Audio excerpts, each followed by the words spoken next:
welcome back to the Movies That Matter show. I'm your host, the Viking. This is episode 6. So basically what the Movies That Matter show is, we break down all the latest movie, TV, entertainment news, talk about it here. We get to discuss it and have a good time when we do it. So there's loads of news to break down today, so let's get right into it. Now, Grace Randolph, big YouTuber, scooper online, she had a few things to say last night. Nothing has been confirmed yet, but let's get into what she was saying about DC, about Marvel going forward, and some interesting things and some annoying things also.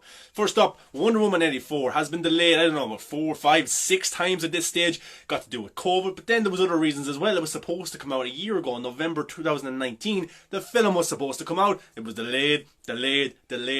Finally, as The Rock would say, on the 25th of December it was supposed to come out, and there was rumours that it's going to stick to that date, but it's going to come out in some theatres, and it's also going to be in VOD. You can buy it online and watch it that way as well. But Grace Randolph said last night, hearing Wonder Woman 84 is moving to June 2021, should be announced soon. Now, it's not been confirmed yet, but she did get it right last time when she said Wonder Woman was getting moved. This is pretty annoying. Look, I'm looking forward to Woman 94. I'll watch it in whatever capacity I can watch it in, whether it be on the big screen, small screen, on my phone, on my iPad. I don't really care. I just want to see the movie. I like the colour that's going on. I like the time it's setting in. Pedro Pascal looks brilliant as Maxwell Lord. I want to see this movie, but it's getting delayed so often. Look, we're movie fans, we're comic book movie fans, but what happens to general audiences? Will they actually go see Wonder Woman now? Is the hype gone? So many trailers come out. They've spent so much on the marketing. Can the movie even make money back at this stage? I don't really know. So it is disappointing in that stage. So June 2021, if that is confirmed, that's when Wonder Woman's going to come out, and that's a long time away from now. It's hard to believe that the Snyder Cut, it looks like that's going to come out before Wonder Woman 84, and that's crazy because the sequel, Batman vs Superman, the sequel was supposed to be Justice League, and the Snyder Cut didn't come out yet. So 5 years later, the Snyder Cut is going to come out before Wonder Woman 84, even though Wonder Woman 1 came out a year after Batman v Superman, and the sequel is still isn't out. So that's crazy, absolutely crazy, and I am disappointed. And it's probably Warner Brothers' fault as well in a way, because they delayed it for so long. But June 2021 looks like the date that Wonder Woman is going to be announced for. I'm just waiting for the announcement to come, but that's what Grace Randolph has said, and she's been right about the dates for Wonder Woman in the past. Grace also had this to say regarding DC's Black Adam. Black Adam, of course, starring Dwayne "The Rock" Johnson, huge movie star, action star, one of the best on-screen presence that you'll see today. Probably one of the last remaining action stars, probably him, Jason Statham. In the 80s, it was Schwarzenegger, Stallone, Claude Van Damme, all those guys, but now that's very hard to come by. But she had this to say. Black Adam is fully cast. Final roles will be announced after election is settled.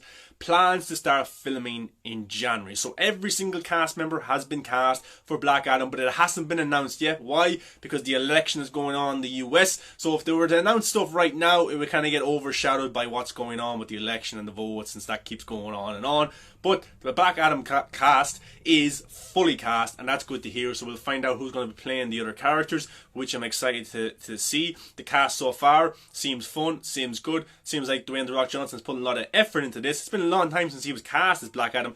2014, 15, I think he was cast, maybe even 13, he was cast as Black Adam. He's a busy man. But I hope they have the cast ready, and I hope they do start filming in January. At least if they got it shot, that would be great. And maybe Henry Cavill could make an appearance at some stage. I think he will make a cameo, which is setting down the line for that Henry Cavill versus The Rock Black Adam film, which I think would be an unbelievable marketing tool for The Rock to use. They have the same agent as well. So I'm looking forward to Black Adam, definitely. I think it's going to be a fun, action-packed, popcorn fun film, because that's what The Rock really does. I don't think it'll be anything like Batman versus Superman in that capacity, but I think it's going to be family fun, but also have stakes in it as well. Now, Grace Randolph also said about Marvel. Now, here's a big one regarding the MCU. I hear they're making a Chadwick Boseman digital double that's looking very lifelike. This is interesting. The current plan is that T'Challa will die in battle at the beginning of the film, and Shuri becomes the new Black Panther.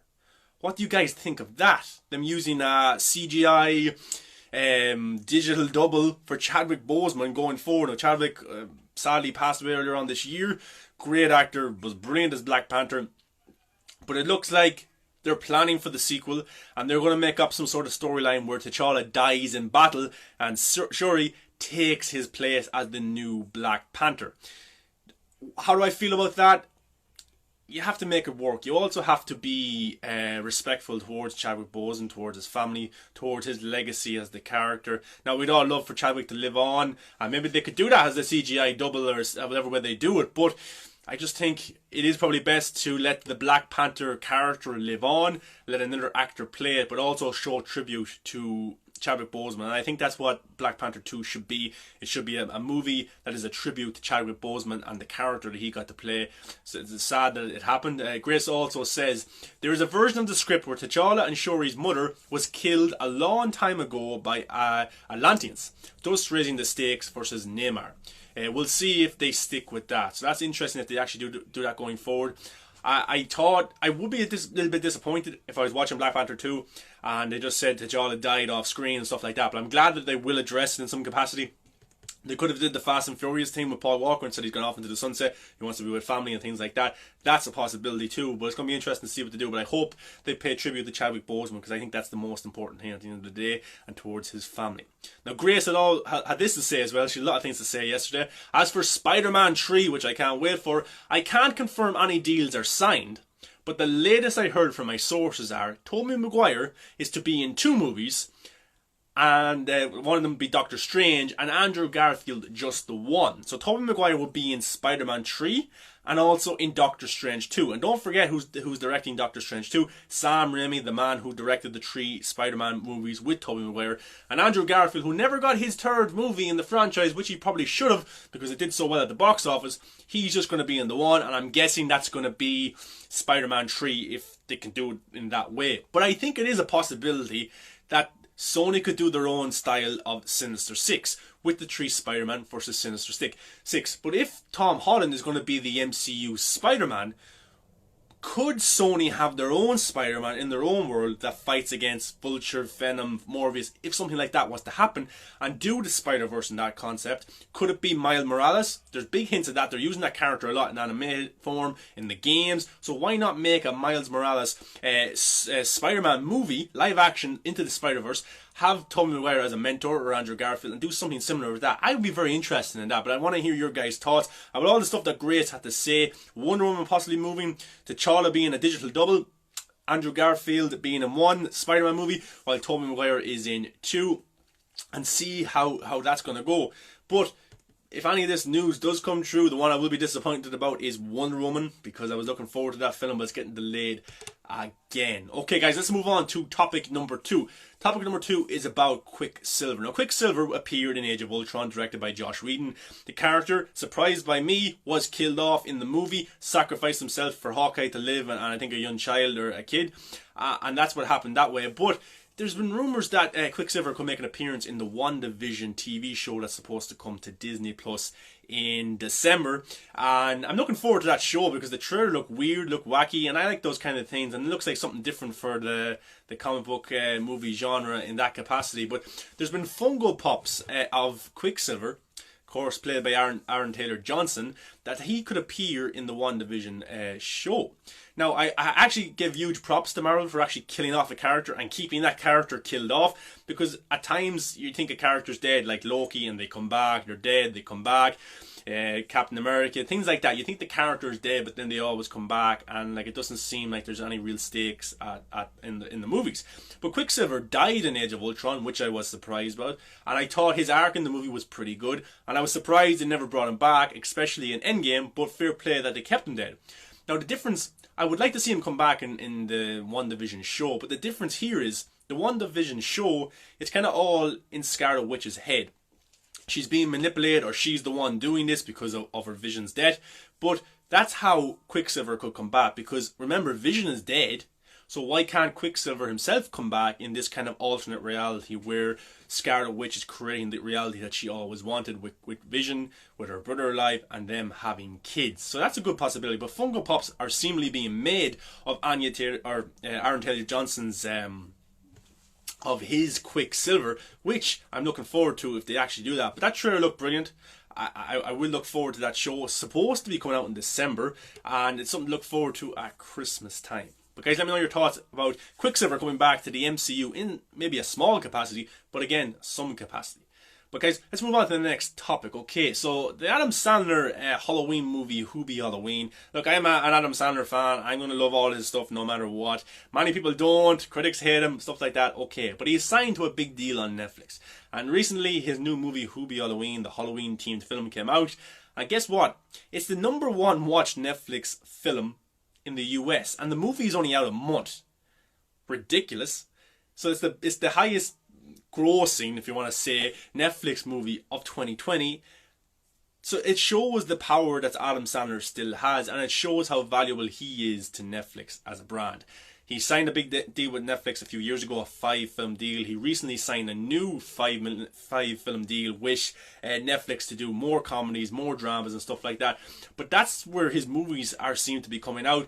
You look at the Meyerowitz Story, a drama, that was on Netflix. Uncut Gems in the European release, that was put on Netflix. So he is a big hit on Netflix for Adam Sandler. It's working for him, because if the films were to come out in theaters, they would probably be bashed by critics, it would turn people off, and they wouldn't make as much money. But now with him being on Netflix, he can do his style, he can do it without any critics trying to bash him and things like that. Zack Snyder's Justice League in the comments go, Adam Sandler is killing it on Netflix, and the general audience actually love him. It's more the critics and the film Twitter that have a problem, and that's exactly what happens. And then the critics, and they kind of have a kind of like a say in it, because they bash it so loudly on social media that it kind of turns people off from going to the films. Not everybody. Look at Adam Sandler's box office intakings. It's nothing to cry about. It's brilliant. And him being on Netflix, solely on Netflix, is a huge thing for Netflix. If Apple Plus could take Adam Sandler, if Amazon could take Adam Sandler, they would in a heartbeat. So Adam Sandler is still definitely a draw. And Hubie Halloween being the highest watched film on Netflix in the US after just a month, it proves that when you had action films like Chris Hemsworth's film that came out on the platform, but he comes out with a comedy, with a goofy comedy that makes no sense, but it's a lot of fun, and a month, and it's the highest most watched film. And I think that's pretty cool. And for someone who's an Adam Sandler fan, and I'll defend him till today I die, and I'll watch everything that he does, it makes me happy that he's still doing well, you know. And he has a film that's going to come out next year with LeBron James. It's more of a drama where he's a basketball scout, and then he has a new weird one as well. I think the director of one of the Chernobyl episodes is directing this kind of dark, weird, dark comedy film as well. So he is dripping in and out of comedies and drama, and I love it. I think he's a brilliant dramatic actor. So guys, let's move on to the next topic, which is about Robert Pattinson's Batman. Now, people will tell you Robert Pattinson's going to be a terrible Batman because he was in the Twilight films. People will bash his Batman because it's not Ben Affleck's Batman, which is understandable because they want to see more Ben Affleck. But Ben Affleck is coming back for Zack Snyder's Justice League. He's coming back for the Flash movie, and I'm glad Robert Pattinson will get his Batman movie to show what he can do. He was my pick for Ben Affleck's replacement when Ben Affleck left, but now the two of them are there, and even Michael Keaton's coming back, so we've got so many Batmans, it doesn't even matter at this stage. But he did an interview, and it was actually very interesting what Robert Pattinson had to say about his role as the Batman. And I think he's going to knock it out of the park. I think he's going to do something really special. He did the Twilight movies, he went away, he did low-budget indie-style films. And if you're a doubter of Robert Pattinson's potential to be a great Batman, go watch Good Time, go watch Rover, go watch Lost City of Z, go watch The Lighthouse. He is a great actor and one of the most up-and-coming actors, and he has the potential to be an unbelievable, one of the great actors. And Christopher Nolan picked him for his movie, so you don't really need more than that. But Robert Pattinson is this to say, to start, the Batman I'm using things at the moment that seem fragile compared to the importance of the project. Conversations I've had with close friends, embrace of dreams, this is the secret and sensitive part of the actor facing the heaviness of the project. On the Batman, on Tenet, a gigantic team of technicians surround you when you say, let's go Robert, action. You have to forget this mass of people and play in front of your own thoughts, your own demons. Yes, I have an actor's excitement to face the tension of the set, the incoordinate expectation of all these people, and to transform into a dialogue between me, myself. It's an exciting, horrible feeling to be that little shit who risks planting all the heavy artillery, all that war infrastructure, because he wasn't able to go and get it. I think about that a few days before a shoot. I don't know what any of that means, but it's it's fascinating to just read it. It shows Robert Pattinson is a method actor. It shows that he's really deep in thought about the character of Batman, and it looks like he's taken it pretty seriously in terms of the mental state that we find this Batman in. He's went away, he's done his indie films, but now he is back, and he is doing these big budget movies like Tenet and like the Batman, and it's fascinating. I think he went on to say, I look first at the character and what I have to do with it. How I'm going to have to invent nuances in the shell, making it more complex all the time. Batman is a role in which I have to learn how to play ambiguity better. Sorry guys. It's out of the question to interpret a character of a single colour. It's beautiful. People who seem to live in two states at the same time. And then imagine you love to cook, and after years you succeed in obtaining the perfect dish, the healthiest, the most balanced, the tastiest, the most subtle. Would you honestly eat it every meal? No. What would you secretly dream of? To make yourself a nice fat cheeseburger. So that, like, it just shows you how much he's really thinking about the character, and by reading that, you think he's playing a villain because he's trying to get into the headspace of a villain, but he's playing Batman. But I think it's fascinating whenever Robert Pattinson talks about his role in the Batman, because I can't wait to see it. I think it's going to be a mental state, a mental battle about him becoming Batman, Bruce Wayne, living these two states of mind and trying to do the right thing at the end of the day. But I think that's going to be tested. But listening and hearing what he has to say, I find it fascinating. Now, let's move on to one of the last topics, guys, and it's a pretty annoying one. It's about Johnny Depp. Okay, Johnny Depp, of course, he's in a court case with Amber Heard. The two of them are in a relationship, domestic abuse, stuff like that. A lot of shit went down. Neither of them are saints, but I haven't really commented on it because I'm not in the courtroom. I'm not there every day. I wasn't there when they were in a relationship. I don't know exactly what happened. I don't listen to every single article about what comes out of the courtroom, but I do know that Johnny Depp had his case with the Sun newspaper in the UK.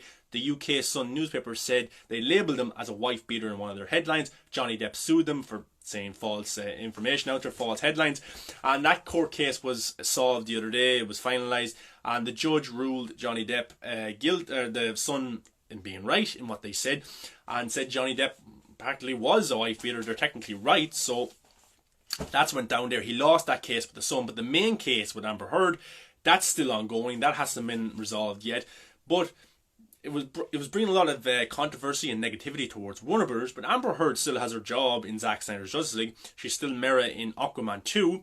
But Johnny Depp, of course, was in the Fantastic Beasts film, the big Pirates of the Caribbean films as well, but they have been recast. Looks like they're going in a different direction. And people were saying, is Johnny Depp going to lose his job on Fantastic Beasts? And he has. He's been let go by Warner Brothers, and he put this on his Instagram, and this is what he had to say. In light of recent events, I would like to make the following short statement. Firstly, I'd like to thank everybody who started with me with their support and who gifted me with their support and loyalty.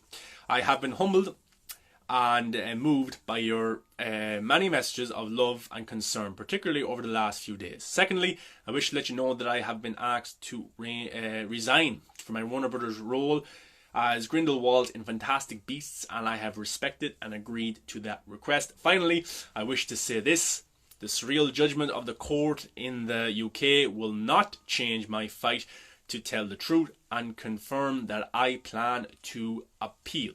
My resolve remains strong, and I intend to prove that the allegations against me are false.